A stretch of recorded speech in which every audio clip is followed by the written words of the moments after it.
Are you an adventurer looking to take your hunt to the next level? Then you're in the right place. Welcome to East Meets West Hunt with your host, Beau Martonik.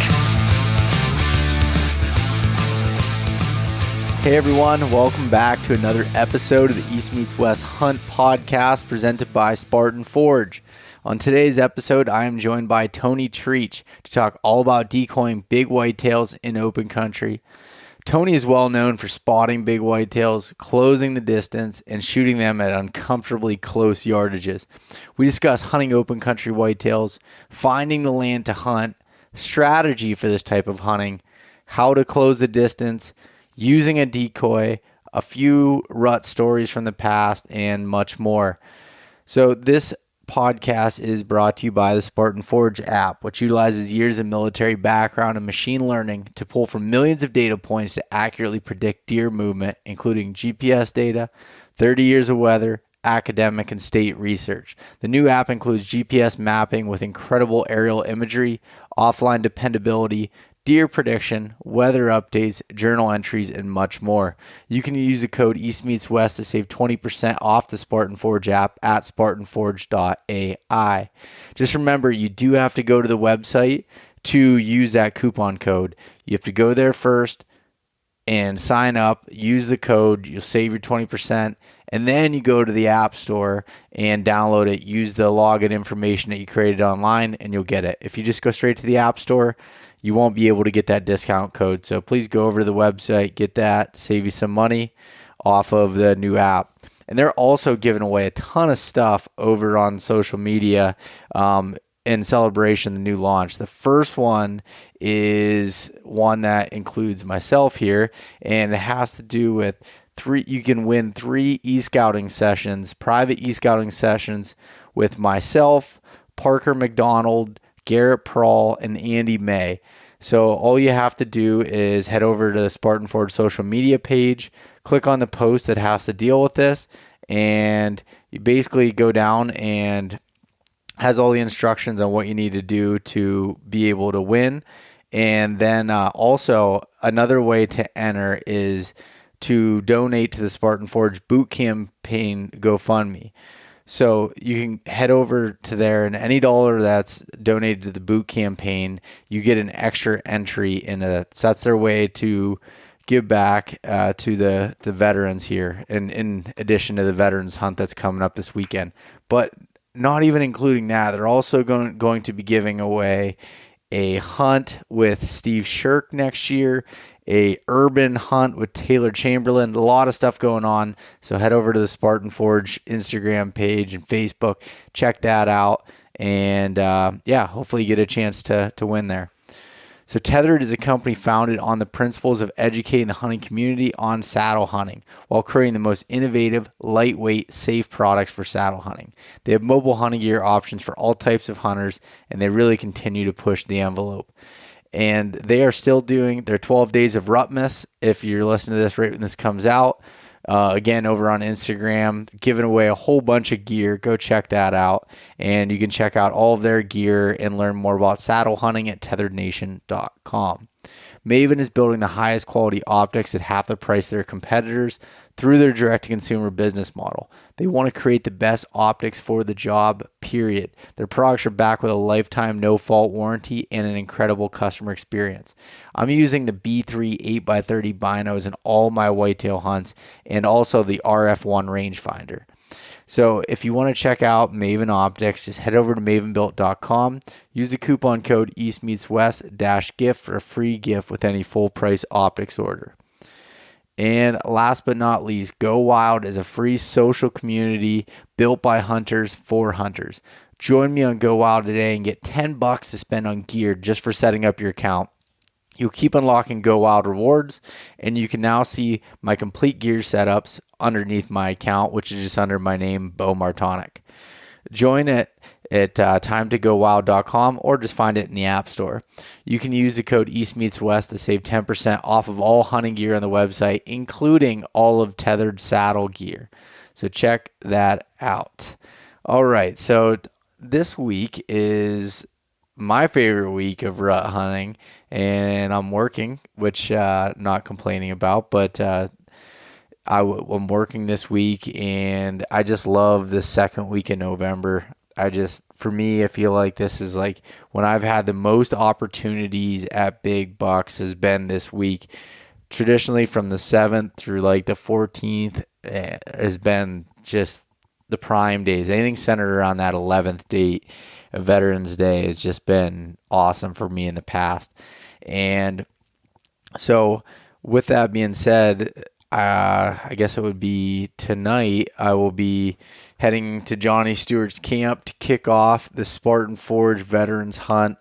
So we got the veterans coming in and that won, as well as some of the other hunters that have won to come in and hunt with all of us, scout with us, and just have a good time getting to show people what the Big Woods has to offer and do it for a good cause in the boot campaign and veterans. So really excited about that, to get to do that. So I'll be there, Wednesday night through Saturday night. I do have to work on Friday, so I'll have a little bit of work left to do, and then I'm heading right out to West Virginia Sunday morning, driving down there to meet up with Josh from the Untamed, and we're going to be hunting some rugged mountainous country down there, doing a little bit of spot and stock whitetail hunting and whatever really it takes us. And Josh was just texting me today telling me that I picked the best week to go down there. They really think this week is when the rut is in full swing in southern West Virginia. So I'm more than excited about that hunt. I never hunted that country before. I was down there this summer for the Tethered Teach and Train tour, but this is going to be epic. I'm really excited about it. So I hope everyone else is having some good luck in the woods. And I did just want to say one last thing. So now I will be gone for a week there. So if you do order anything online, please be patient with me, as it'll probably say if you ordered it on Saturday or so, I wouldn't be able to ship it until the following Monday. So it's going to be, at least a week of delay in getting out my shipments of apparel and gear off the website. So I appreciate all the support that I have been getting with that, and been sending out boxes of hats and shirts and water bottles and everything else. So I really, really do appreciate that and everyone's support there. All right. With that being said, again, good luck, and just keep your head in the game. It's the time of year we wait for. Tony Trietch, welcome back to the podcast, man. Hey, thanks for having me back on. Yeah, it wasn't that long ago I had you on talking a little bit about mule deer hunting. I guess it was in, I don't know, April or May, sometime around that time frame. And since then, you and I have stayed in touch quite a bit. Mm-hmm. Yeah, it was a little awkward that you asked me about mule deer hunting in the high country, and I'm like thinking, man, I'm not going to have a high country hunt this year. What am I doing talking about this? But I just, but yeah, it was wasn't that long ago, and you went up and did it and almost died, and yeah, we all got to watch, and like, what the hell's going on? Yeah, I know. And I ended up, I don't even know if I told you this, but after I came back, I ended up getting a bunch of blood work done, and I ended up having mono. I had a sinus infection. So I had a bunch of problems going into it that I didn't necessarily know. I knew I wasn't doing so hot, but I thought I had COVID at first, and I got tested 2 different times because I was down pretty bad and I didn't have it, and I was like, oh, I'll be okay once I get there, and I wasn't okay, and I just couldn't get much oxygen flow, so that definitely impacted me. But the positive thing is that it was a one-off that made that happen, so I know that I'll be fine next time that I go do it. So I'll be back. Yeah. Unfortunately. Great stuff. You guys made the right calls, though. Yeah. So that's that. And I'm looking forward to getting to talk to you about your hunts out west, but I'm going to save that for the end because I'm going to split this into a couple different episodes here. But I wanted to say up front that anybody that I'm going to skip over the long intro of Tony since we covered that in the last one. So I'd recommend you going back to listen to that episode. But Tony loves to hunt and spends a hell of a lot of time doing it. That's for sure. And now it's we're recording this, it's the middle of October, and that's kind of rare to be able to catch you at all to be able to talk. So it's good to get to talk to you again. Yeah. Good to talk to you. Yeah. That's not very often that I'm home at this time. And I think I was just telling you before we started, I was home for the first time in September in 8 years. It's just usually, but that's has a lot to do with the fact that tags are a lot hard to come by. I only had a couple tags going into the season, or the beginning part. Yeah. So yeah, it's a different game nowadays. Yeah, it definitely is. And yeah, because you didn't even have a mule deer tag this year. I ended up picking one up on the leftover list in Nevada. Oh, you did? That new system they have, it burns your points. It's a cool system. It's a way to get turned in tags. But yeah, I ended up picking up a deer tag to match the unit that I was going down there to hunt elk. So I had that in my pocket the whole time. Actually, I did know that, but you were focused on elk. So I found a couple bucks, but they were, the one was probably pushing 190, but I was just so into, I was all about trying to find the bullet, that I was looking for. Yeah. Well, hold the thought on that before we go too deep. But so what do you got planned for whitetails this year, Tony? Whitetails. I am, well, technically all three of the tags that I have left now are either species, but I'm going to Wyoming. I was trying to get out of here this week, but I might miss the first couple of days of the season for the general unit. And it's not a great general unit. I basically apply for it so I can hunt with a friend, Derek Henderson, and him and his family. He's got a bison tag, and his mom's got a moose tag. So I'm going to probably be basically helping them with that. And if I find a buck, great. If not, it's no big deal. And then from there, I got invited to hunt and be part of a show showcasing kind of how I hunt, spot, and decoy deer in the plains. And that'll be with part of the Meat Eater group and Mark Kenyon. I think I can go ahead and release that now. If not, he's going to be pissed. But I think it's cool. Yeah. And then from there, I'm going to Colorado to film the hunt that Blake Hunter and I decided to film after what we went through in the high country of Colorado last year. We both were like, screw this place. Let's go over there. There's less people. And we didn't draw, like the whole idea there was we were both going to hunt both states. And as it worked out, we only got one voucher. The rancher thought for sure he could get two, only got one. And then I didn't draw Kansas for the first time ever. So Blake drew Kansas. So he's handed the voucher to me, so we can still go on with the film and make it. And this will probably be better. We'll be able to focus, one guy film, one guy hunt in one state, and then we'll jump across the border and do the same thing on the other side. And so, I'm going from never having filmed any of my hunts, never allowing anybody on my hunts to film, but with lots of people offering, to now 3 of the next 4 hunts are going to be filmed. Yeah, I'm excited to hear what your thoughts are on that. Might be the last year. Yeah. First and last. I remember you told me that back in the spring that you were kind of planning and everything hadn't been exactly worked out yet, but that you were looking to do some filming there. And it is going to be super cool though for you to look back on it and get to see that all on film. And I don't know. I found the stuff where you're on the ground moving around to not be as bad as being in a tree with somebody. That's not as fun. I bet.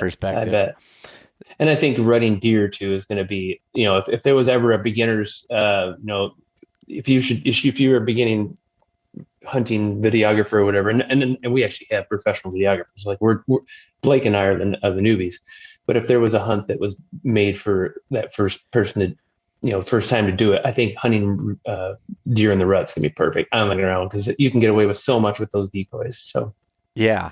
And so explain a little bit your style of hunting, and because I mean you're from Michigan, but as you told me before, you don't do a whole lot of hunting in Michigan, do you?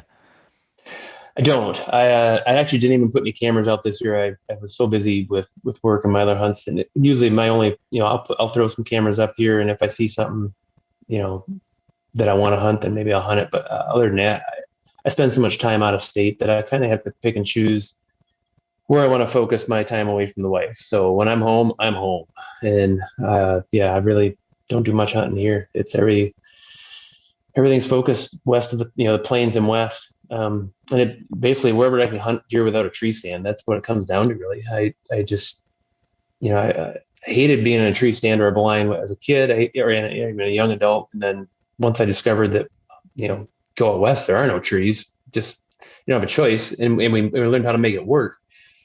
I mean, it fit me better, and I have more fun. That's what it comes down. I'm more successful and I have more fun. Yeah, no, that's what it's all about for sure. And so explain kind of what that style of hunting looks like, not from a tree and on the ground. Mm-hmm. Well, the way, and there's lots of different ways to do it, obviously. I mean, it doesn't have to be during the rut, but most of them I try to center them around the rut. Typically I'd be hunting Kansas, maybe eastern Montana. This year will be Nebraska and Colorado in addition in November. And it's deer in the rut. It's bucks that are, whitetails that are taking their does away from the group, getting them isolated out in a spot where, they can, keep an eye on her, keep her pinned down, fend off the other bucks, or say if it's a mule deer, he'll do the same thing with his harem of does. And then it's up to you to, glass them up, figure out a way to get in tight. And I've used calls and I've used rattling, and it's usually a last ditch effort. If I can't find anything to put a stock on, I'll go to thicker areas where I can't glass into them, and I'll try to lure something out with calls. But that's not my go-to. The go-to is cover ground, get whatever I can climb up as a high point, because there's just not a lot of spots to glass from in these areas, and then find a buck that I want to kill, get in tight. Don't let him know I'm there until he sees that decoy. I want the first thing he sees to be that decoy. And this is in the case of a whitetail. I'm using a whitetail buck decoy, and he's gonna, hopefully I'll be inside his fight or flight range where he's gonna be like, all right, I'm gonna go chase this buck off, and he's gonna come right to me. Or at least, if not, even if he doesn't come to me, he's going to puff up and, rub a tree or a bush or start raking the ground, whatever, and try to be aggressive and scare me off. That's it. When you find those mature bucks and you get in tight, it almost works every time. They just don't. Yeah, they don't put up with it. So yeah, you're getting right in their face. Excuse me. By getting in there, you're getting just right up in their face. And when you say trying to find a high spot to glass and stuff, so when you get into a place like Kansas, that seems every time I've driven through, I've never hunted, but it seems pretty damn flat. Do you do much glassing from the road systems? Everywhere and anywhere I can. A lot of times you will have little high spots in the roads where you can glass in the distance. I've climbed farmers' barns. I've climbed oil well towers, oil well tanks. I've climbed up on the back of my truck, up on top of the cab.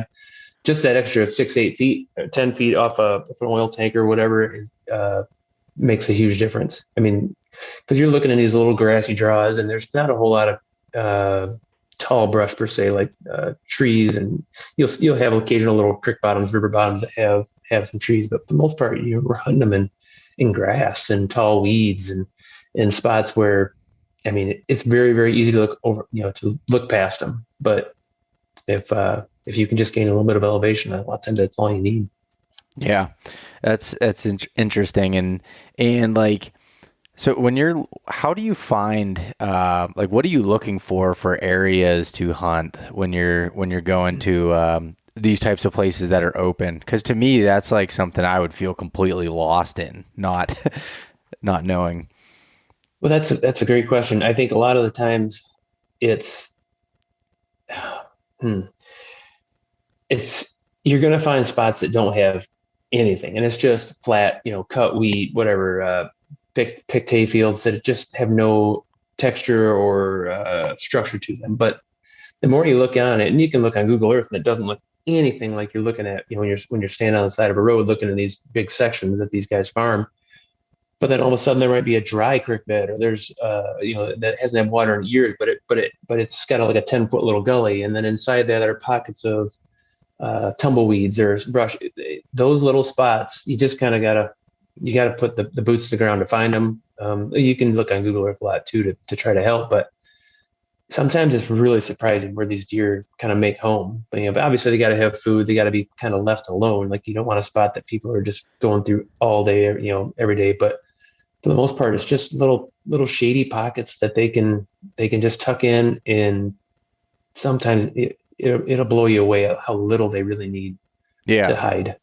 I mean, I've almost stepped on a 200-inch whitetail before. I mean, when I was chasing, literally like a foot and a half from my foot, and he'd explodes out of this like little cave of tumbleweeds, and he was just going to let me walk by. Really? But oh yeah, it's crazy out there. And so, like, when you're looking at, say, if you're looking at Google Earth, or you're looking at the map and you're coming down on top of it, is there any, like, I know for me, when I'm mostly hunting forested areas, but like I'm looking for different diversity in vegetation. Would it still be the same? Like, and there's not really much for terrain, but like if you're looking for different ditches or maybe some different colors you might not know exactly what it is from that aerial image, but from looking at it, are those types of things like just to key you in on a general area, even to put boots on the ground or wheel or gas in your truck, so to speak? It's so much easier than it is here in the East and Midwest for us. I'm so much easier about, like, literally you zoom in and you can tell right away all these spots that have never been farmed. Like they're going to farm whatever they can. I mean, if they're not farming it, that ground's not making them money. So you'll see these little spots that they've left for one reason or another. That's usually terrain, or it's wet, or whatever. They've got it set aside as CRP or whatever program. But you can see those spots that aren't being worked up, or even if it's a spot that's got a giant pivot out there, you're going to have big corners that aren't worked. Maybe they've let it grow over the years, and now there's big brush piles there, or big piles of those wild sunflowers. Those are just magnets for bedding. But you can see old creek bottoms going through these spots that have the tall grass that haven't been worked up. That's just ideal, because that stuff just doesn't get touched. They don't cut it for hay. They don't plant anything in it. It's just left wild, and that's what you need. You need to have the spot with enough of that. So it's actually a lot easier to tell from, like, I need to go there, than it is to look at a big section of hardwoods. Interesting. It's cool that like when you're saying that you're looking at any area that's not farmed, obviously has something that made it so they can't, so it's, like you said, either wet or some terrain or whatever that might be, that kind of keys you in on it. That's interesting. Like, and so when you find these areas, are you typically looking for like public pieces? Are you trying to knock on doors? Or how does that typically work for you? All the above. There's actually a lot of walk-in hunting. They call it WIH in Kansas. It's a great program that that people can let people hunt on their private land for a tax break or whatever. And I've killed bucks on those properties. And there's great pheasant hunting on them too. I mean, there's a lot of pieces that are overlooked, and but I do have access to a lot of private land. I'm not the only one. There's a lot of other guys that hunt that property too. I mean, a lot of landowners down there just they don't think too highly of the deer, so they want them gone. As far as state pieces and straight up public land, you just don't see a whole lot of that. There are some big reserve areas that are pretty good. And in those spots, the further away you can get from a trailhead, the better. There are a lot of people that just won't put, you see a lot of road hunting in Kansas, even with archery season. A lot of people just drive around trying to find something on the road, which is fine if if you know how to glass into the little spots and you're willing to go in there and get them. But a lot of guys, if they're not 100 yards from the road, they're just like, whatever. And then so you just see these people driving around and over and over and over. Yeah. but it's a mix of all the properties. And it's, I think that knocking on doors there is definitely easier than it is pretty much anywhere I've found. It's not a guarantee, and it's getting harder every year. Like I think 5 or 6 years ago, I was saying like I've never been told no. And then I think the very next year after I said that on a podcast, I basically had my life threatened by a guy that was like, if you don't get off my land right now, you're going to be, fed to the hogs type thing. And it's like, hey, yes, sir, I'm out. So I've definitely found some people that aren't willing to let you hunt, but it's made you think twice about the next door you knocked on, didn't it? Oh, I tell you what, I just scratched that one off the list forever. Like that guy was right out of a movie. I mean, it was right out of a movie, a horror movie. Yeah, oh, that's funny. Because it's interesting. I've looked at like Kansas specifically a lot. I mean, it's a popular whitetail destination, but also from the standpoint, my girlfriend lives right on the border of Kansas and Missouri, so I've been like, Well, the problem is, though, I can't really use that as an excuse to go visit her because I'd probably be hunting the whole time and not see her anyways. So there's not a huge benefit. But when I was looking at, the state, I noticed there wasn't as many like traditional public land places that you would see. And I haven't taken the time to fully understand the walk-in stuff yet, but I knew that there was some different opportunity as far as that goes. But I had heard like some of those Western / Midwest whitetail states there that the deer are pretty aggressive compared to what we find a lot in the East and the Midwest. Very much so. It's odd to find a buck in Kansas or Eastern Montana in November that doesn't have broken antlers. Like they're fighting. And I think I've got a theory, and I don't know how true it is. I'm probably not the only with this theory, but you take two big mature bucks in Illinois or Pennsylvania or a heavily timbered area, and they're 1,000 yards away from each other, cruising, looking for does. They're not going to see each other. They're probably not going to fight. They're not going to have an interaction. But out there, they see each other, and I've seen them walk across an entire section towards each other and then square off. So I think they just, the buck to doe ratio is better. At least I think it is. It seems to be. That's what you see more bucks than you do, and maybe that's just a matter of you can see more. Yeah. There's just less trees and less timber, but they have the same thing, and they end up brawling more. They fight, and at the right time. I mean, it doesn't work every time. I've went out there plenty of times and rattled and called and you don't get anything, but I've also done it and had 8 bucks in my lap in 30 seconds, and you're like, what is going on? And I've had my biggest whitetail from Kansas. I'm pretty sure he would have took the decoy mounted bow, or the decoy that was mounted by bow, out of my hand if I hadn't killed him. I mean, he was coming, and at that point, I mean, he saw that decoy, and he was convinced I was a buck. It didn't matter if I had legs and arms and a head behind it. He was coming. Yeah, they get a 1-track mind, and so he better have been big enough, because you're like, at this point, like there's no fooling around. Like, I'm gonna practice on this one. Like it's yeah.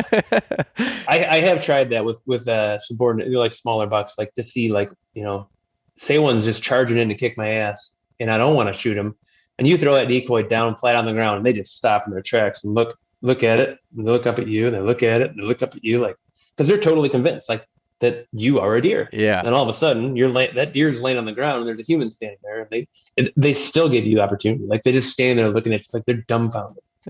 A lot of them will take off running 40, 50 yards, and then they'll stand there like they just can't stop looking, because they're convinced of what they saw, and I'm sure those deer get smarter after that. But yeah. And but also, like, they're not necessarily in the right mind or in the rut anyways. They're a little bit, a little bit messed up there. So when that happens, it makes it so much worse. But it makes sense as far as your theory on them being able to see, because I mean, here in the spots I hunt in Pennsylvania, sometimes you can't see 50 yards or anything, and that's why I do a lot of blind calling here, because they can be cruising a little ways away from me. I'll never see them until that happens. So that makes a lot of sense.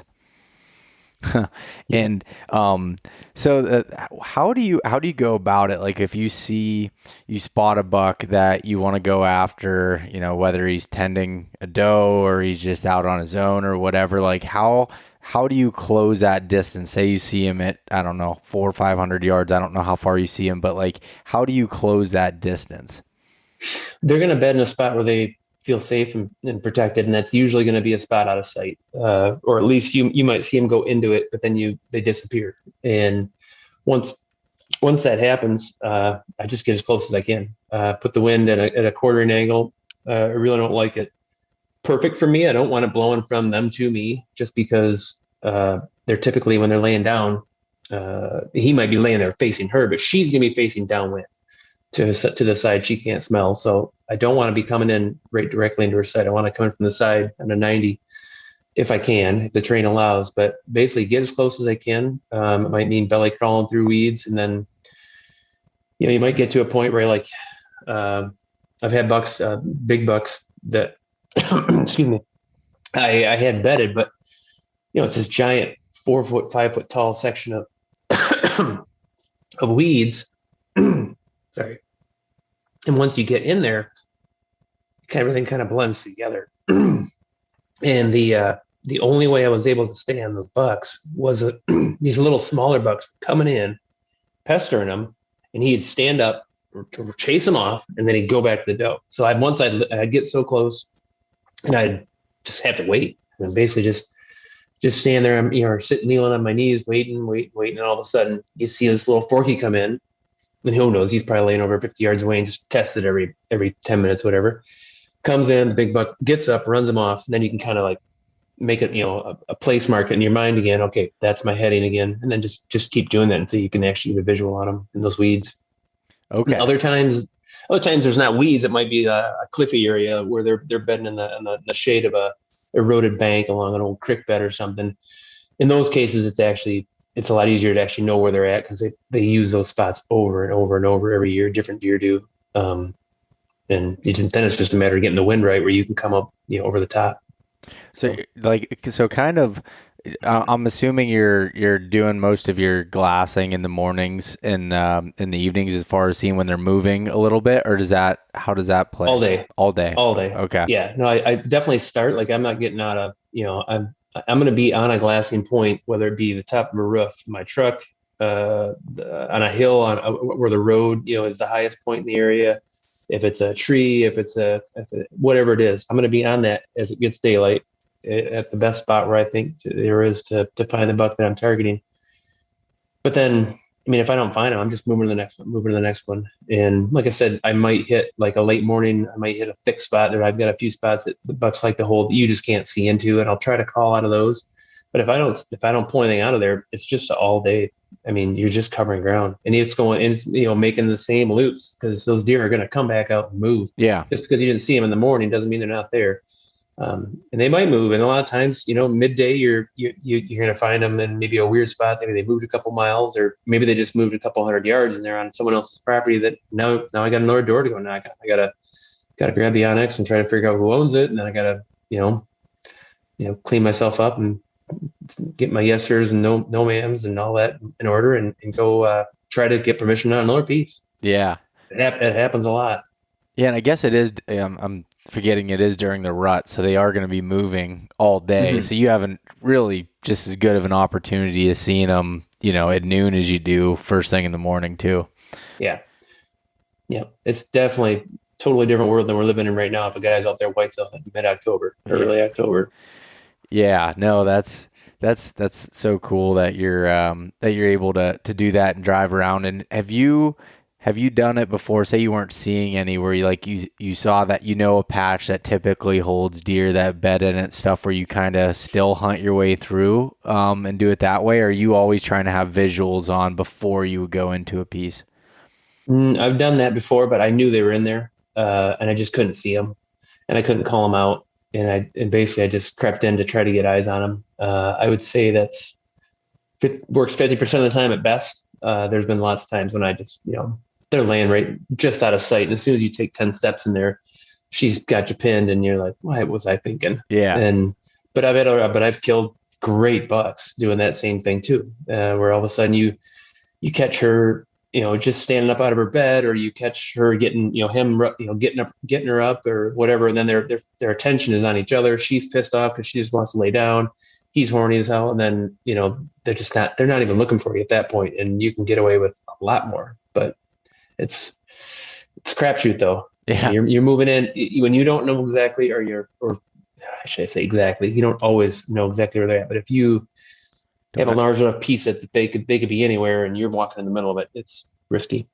Yeah, and with the whole decoy thing, I heard you say it's on the front of your bow. So is it like attached on your stabilizer, or how does that necessarily work? Yeah, there's a bracket that Heads Up Decoy sells that mounts between the stabilizer and your bow. And you could put it in the front too if you have one of those threaded holes in the front of your stabilizer too, but you don't want to do that. It's just going to create more torque. Any wind, you don't want this thing on your bow. And it comes with they sell like a little super heavy duty clamp that you could clamp onto a limb or a brush or whatever, and you can stick the decoy in that. And then he sells Heads Up Decoy sells a short stake. I think they call it their turkey stake, because they can slide the decoy right over top of it, but they use it for their turkey mount. But it works pretty good for deer too. And I actually just today picked up from my local welder a couple of those stakes. I had them make that instead of the ones that Heads Up Decoy sells are only about 10 inches tall. And a lot of times I'm hunting in like cut milo or cut wheat, or even if it's just like 2 foot tall brush or a grass. I mean, half the decoy is buried in the crap. So I had them make up some that were basically they were 18 inches taller. So they're probably a total of about 2 foot tall, same exact stake. So I can actually mount that stake in front of me. I had a homemade version last year, and it took about all of one stock to break it. So I just had some steel ones welded up this year, and yeah, it's going to be hopefully a big improvement. That's actually, I don't know if I should even say this, because I'm not even sure if it's legal to do this, if it's legal to do that in Pennsylvania, but I was going to like to use a decoy when you're moving on the ground. I'm not sure why not. I know with turkeys you're not allowed, but I'm not sure why you wouldn't be allowed with deer. Do you know that? Yeah, I don't know. I do not know, because my dad hunts a lot off the ground, where he'll go into some of these thick clear cuts and walk the logging roads and grunt and snap sticks and he shot probably 4 out of his last. I might be maybe $7 off the ground like that within 10 yards, usually frontal because they're coming in right at him. But he'll do that during the rut. And I would wonder how, if a decoy like that would work. I'm sure it would. But that's, something that he's done. And I need to see if he'll talk with me on the podcast about it. That strategy is it's so cool, because he's been so successful with it off the ground and doing that. And I'm sure that those types of things could be applied, different places as well. Obviously, where they have more of a visual, it helps. And I love decoys in general. I use decoys in some of my spots where it's super thick and I might be sitting on a little bit of an opening and I want to just get them to come out. But I've seen the ones that you've used, the Heads Up ones, but I've never seen them in person. So yeah, no, I think there's probably a lot of other ways to use them. I just haven't tried it yet. I've attempted the kind of, deer in sight. Maybe they're 500, 800,000 yards away, holding it up in front of me, getting low to the ground, kind of low to the ground, horizontal, and then like with my backpack, just like moving like an animal real slow. And I've gotten away with it a couple times, but they are locked onto you, and they are like, that is one screwed up deer up there. There's something wrong with that thing. And if you're trying to be low key, it's definitely not. Last pitch, only. It's definitely not it wasn't. I wouldn't say it works every time. So at what point do you pull that decoy out then? Like what point in the stalk or that transition? So my goal is to get all the way within range of him and within his little circle, like his circle of safety, where he sees me, he's not going to be like, there's another buck over there. He looks pretty big. I'm just going to grab this doe and go. I don't want him to do that. I want him to see me and be like, I don't have a choice. I have to fight. So I don't pull it out. I'll have it ready. Like as I'm creeping in, I'll have it on my bow or in my hand, just as if they stand up and I'm caught out in the middle of nowhere, I can literally hold it in front of myself and kind of lower myself to the ground. But I'm not hoping that he sees it until I'm literally sitting or on my knees in the grass or the weeds, whatever, I have a lane to him where if he stands, I got a shot. There's nothing in between us. Basically, if I can see the top, his whole rack, that's perfect because I know when he stands, I can see his vitals. And then I set that decoy up in front of me. If it's dead calm, I'll just keep it on the bow and keep my bow, sitting in front of me. And then I just wait for him to see it. Ideally, don't make any sound. I don't grunt. I don't snort wheeze. I've done that before. There's been times when I didn't have a choice. I was freezing to death, or the wind was getting swirly, and I'm just like, I got to make this happen now. But in a perfect situation, he sees it first, stands up, and at worst case scenario, he affords you the time to have that shot before he busts out of there. Best case scenario, he sees you, he puffs up like a cheese puff, and rolls his ears back, his eyes go back in his head, he starts swaying his antlers back and forth, walking towards you, and he's going to try to intimidate you out of there. And at worst case scenario, he doesn't want to fight, but he will fight if you don't leave. That's where things get crazy sometimes. And like you said, if your dad's type of hunting, there's a lot of frontal shots. That was one of the first things that Garrett Rowe told me from Heads Up Decoys. It's like you're gonna have to be okay with a frontal shot around here if you're really gonna put this thing to its best use, because they're gonna come in and they're gonna try to kill you. Yeah, and they do. I mean, I bet more than half of the bucks I've killed with that decoy, they're facing right straight at me. Yeah, and you shoot iron will broadheads too, I believe, don't you? Mm-hmm. Yeah, so you have something with max penetration on the front, and I'm sure everything's built out for that specific reason. Oh yeah, and a pretty heavy arrow. Yeah, most of the deer I've shot frontal, the arrow either gets a complete pass through or it's poking out out of one of the rear quarters. Like I get basically a full penetration. The only reason it doesn't is because it catches a femur or a pelvic or something.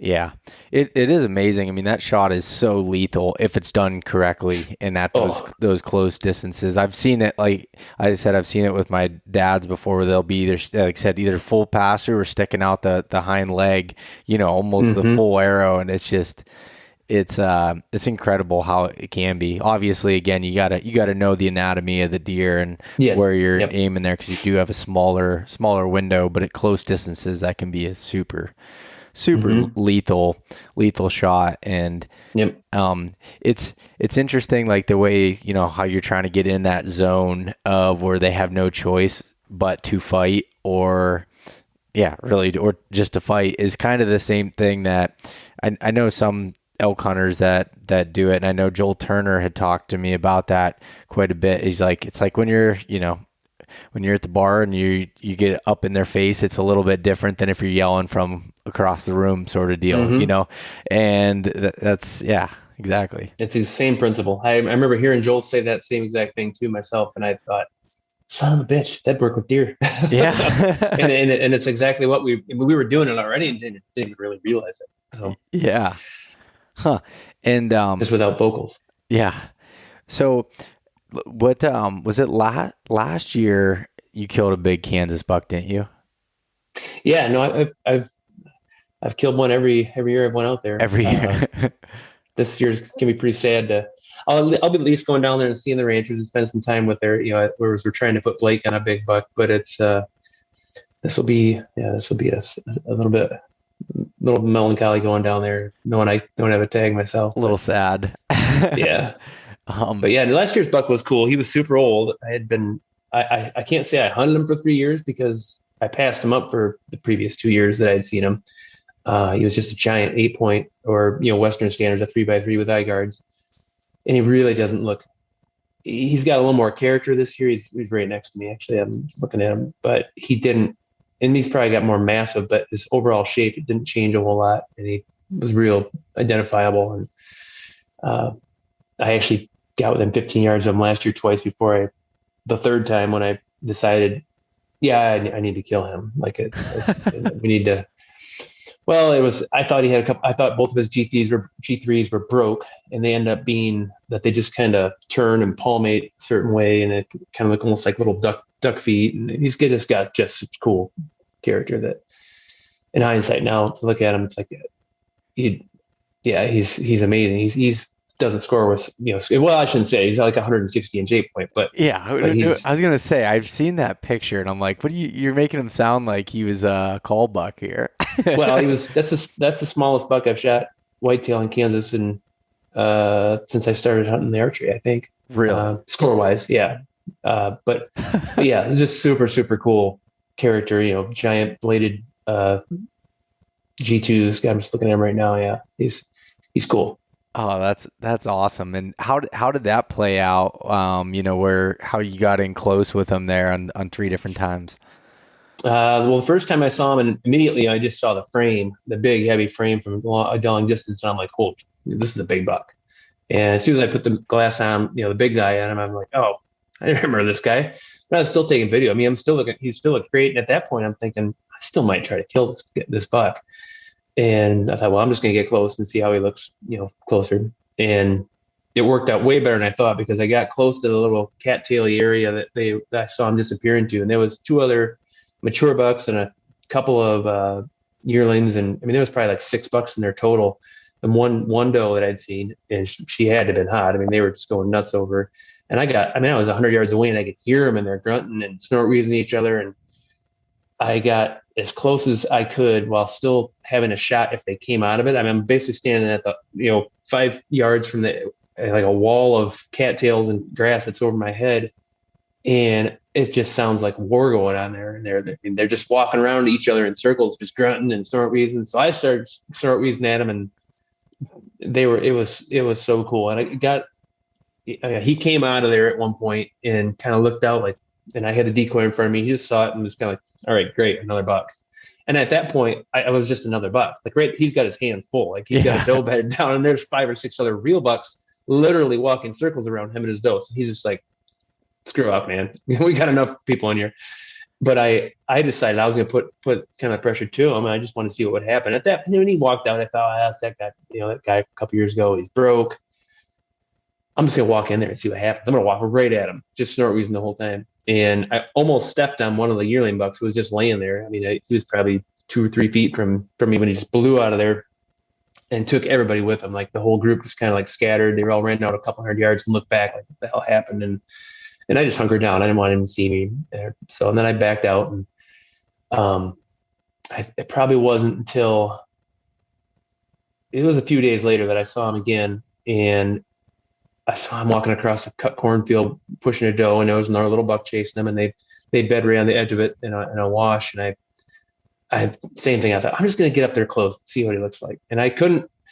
The doe and the little buck both kind of had eyes on me. I couldn't crawl any further without them. They'd already picked me up crawling on my belly. So I just propped the decoy up. I was probably 50 to 70 from them, and he was probably another 20 yards beyond.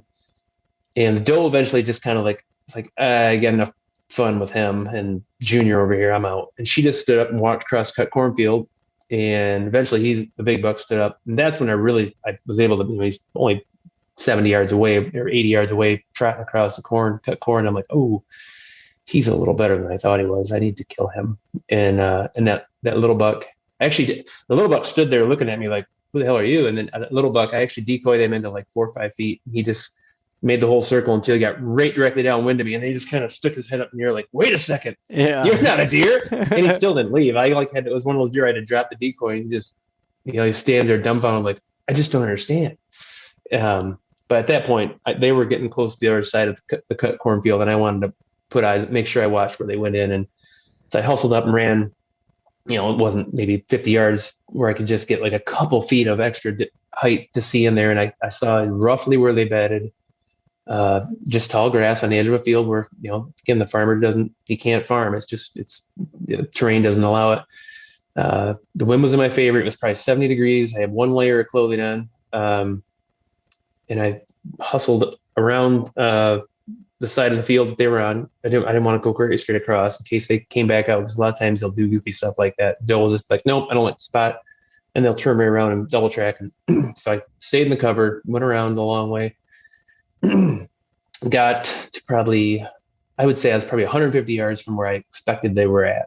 And I just hunkered down. I don't know where they're at in this grass. Some of this grass is knee high, some of it's over my head, and it kind of goes back and forth. It's just big red wavy grass. I'm just like, I'm not going to just traipse through here. And I waited, and it wasn't probably 5 minutes. And she stood up and stretched, and I confirmed that it was her, because he was, at that point, you could kind of just see the tips of his antlers, in the grass right there. And she bedded back down, and I hustled pretty quick. At this point, it's pretty windy. The wind was actually picking up and slightly switching, but it was still in my favor. There was a front coming in, a nasty weather, but I was able to get, I wasn't so much moving around them to put the wind in my favor as I was moving around to them to the only side I'd have a shot.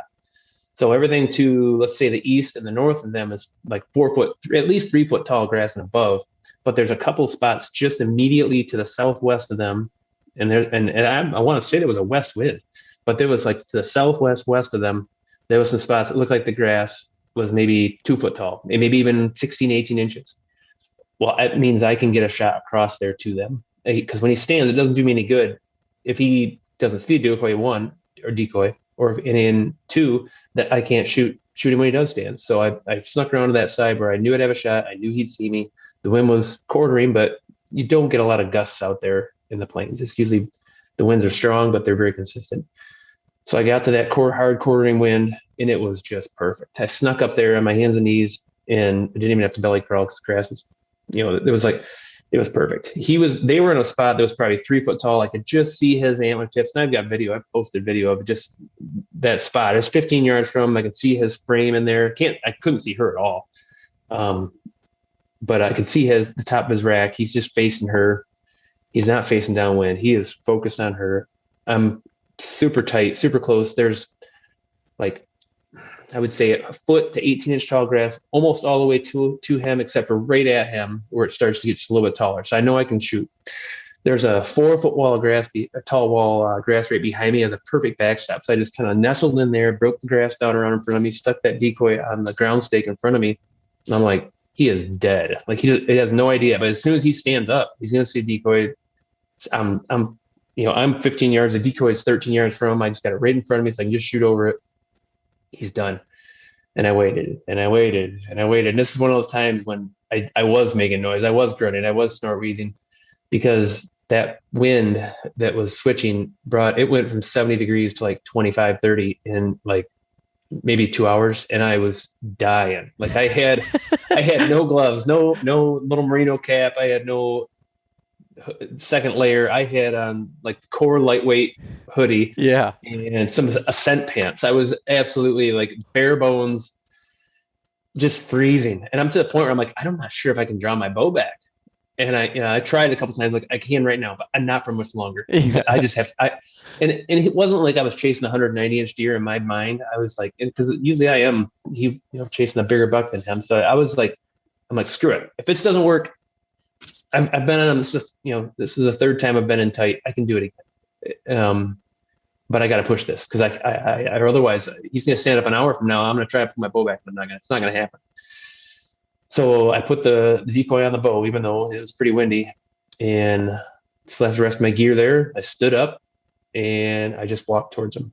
And I got to like 6 yards, and he pops up kind of like a what the hell type, like he didn't see the decoy, right? Just something was close. But but by the time he literally got all the way vertical to his feet, those ears were laid back, and his head started to rotate and turn. Like, you see this on top of my head? And, his hair was bristling up. I'm like, oh, you are so dead. And at that point, I just drew my bow, and they I swear to God, even when you're that close, drawing the bow, they'll kind of look at you, like they'll pick up their head, they'll change their demeanor slightly, but they're convinced you're a deer. Yeah. And he just ate the arrow, and at that time she explodes out of there, and they ran like 50 yards, and he tipped over. Oh man, that you're talking about having a video camera, with you now. Like if you have anything half of that, I know this is exactly why I decided to film these hunts, because of that hunt, and then just a couple years ago, I shot a mule deer at 3 yards, like a 190-inch mule deer in eastern Montana, and that and the mule deer are completely different than the whitetail. You're more luring in the does at first there, because they always have a harem of does, and you're not going to get past them. It's not like you're going to flash that doe decoy at a mule deer buck, and he's going to be like, hold on, ladies, just stay over here. Those does are going to be snorting and pissed off at you, but they won't leave, and then because they don't know who you are, and then they'll play that game, and then eventually suck him in. And that's exactly what happened. I got close to these does. They eventually bedded like 35 yards from me, like, all right, you're one of us now. And he bedded down with them, and he kept looking over like, and I didn't really have a shot in the brush. And finally he's like, well, I'm gonna go check her out. You girls don't want to. Yeah. And he was reaching out with his nose to sniff the end of my quivalizer, that long stabilizer quiver. Yeah. When I shot him. Are you serious? Yeah. And if that had been on film, I mean, it would have just been like, yeah, there's been some things that have happened so close and so cool that I kick myself for not at least trying to self-film or having somebody there. So I'm really hoping that we can do something. I don't know if you can mount something on that quivalizer, not like a Tacticam of some sort, but if you had even that, like, like that's a good idea. Up close and personal, like that would be, as I'm sure you'll go on other hunts where you won't have a camera with you, but even that, just like that, with those types of hunt, that'd be perfect for, a camera that was on your bow or whatever. No, definitely need to. We'll see. Who knows? Maybe after this year of filming 3 hunts in a row, I'll be like, Beau, I'm not doing that ever again. Yeah, I'm done. I'm going back to the way I've always done it. Yeah. Or maybe this will be the new norm. Who knows? Yeah, in December I'll follow up with you and be like, "Hey Tony, what'd you think of that?" And yeah, either be like, "Oh, it wasn't too bad," or hell no. I think it's gonna work out just because of the nature of the hunt. But yeah, no, that'll be pretty cool. But anyways, Tony, I think I'm gonna close this one out from the whitetail side, and for anybody listening, we're gonna do another one here on his elk hunts. It'll be a separate episode that'll release a little bit after, but so thanks for talking to me about the whitetails there, Tony. You bet. Anytime. Thanks so much for listening to this episode of East Meets West Hunt with your host, Beau Martonik. For more great content and to stay up to date, visit eastmeetswesthunt.com, Facebook at East Meets West Outdoors, and Instagram at East Meets West Hunt. If you enjoyed today's episode, please review and subscribe, and we'll catch you next time.